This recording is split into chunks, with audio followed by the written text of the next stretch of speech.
Chers amis, nous poursuivons aujourd'hui la Lectio Divina que nous avons entreprise hier autour des Actes des Apôtres, et je vous disais hier que les Actes des Apôtres ont le même auteur que le troisième évangile, c'est-à-dire Saint Luc, et que les ultimes recommandations de Jésus dans le monde et l'Ascension constituent la charnière entre le troisième évangile et les Actes des Apôtres.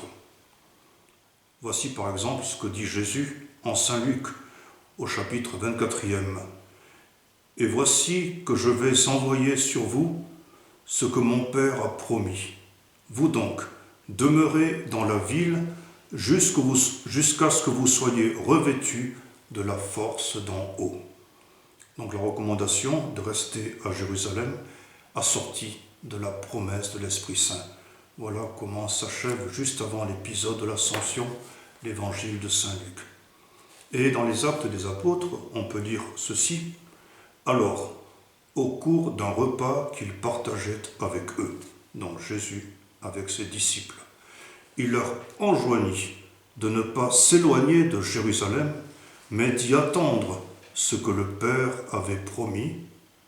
C'est dans l'Esprit Saint que vous serez baptisés sous peu de jours. » Donc l'instruction de demeurer dans la ville, de ne pas s'éloigner de Jérusalem et d'attendre l'avènement de l'Esprit Saint promis afin d'être baptisé dans l'Esprit et d'être revêtu de la force d'en haut.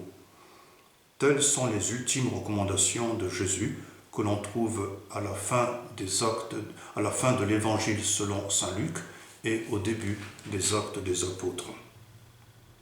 Et c'est précisément l'Ascension qui constitue la conclusion du troisième évangile et l'introduction des Actes des Apôtres. C'est la raison pour laquelle nous avons la chance, la grâce d'avoir deux récits de l'Ascension par saint Luc.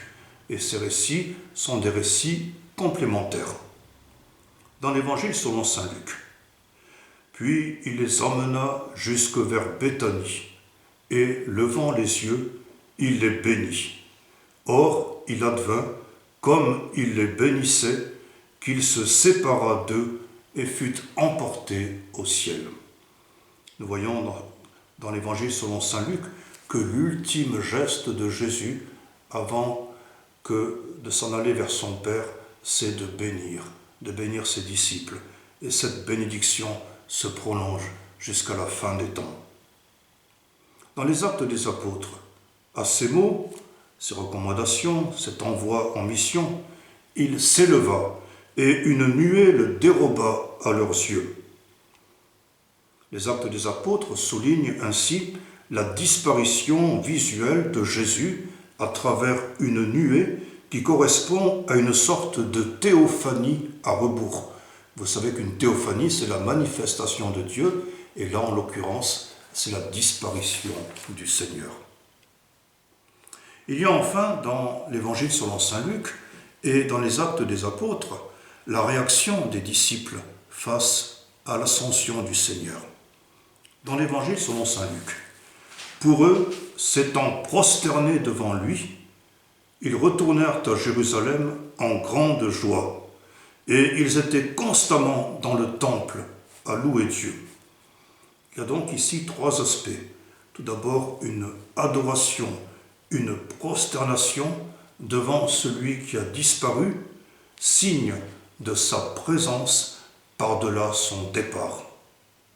Le deuxième aspect, c'est la joie paradoxale qui confirme précisément la pérennité de la présence du Seigneur malgré son retour au Père. Et enfin, il y a le retour à Jérusalem pour obéir au commandement du Seigneur et attendre dans la prière l'Esprit Saint. Dans les Actes des Apôtres, comme ils étaient là, les yeux fixés au ciel pendant qu'ils s'en allaient, voici que deux hommes vêtus de blanc se trouvèrent à leur côté. Deux hommes ou deux anges, comme dans le même évangile de saint Luc, au chapitre 24e, lorsque les femmes se rendirent au tombeau. Or il advint, comme elles demeuraient perplexes, que deux hommes se tinrent devant elles en habits éblouissants.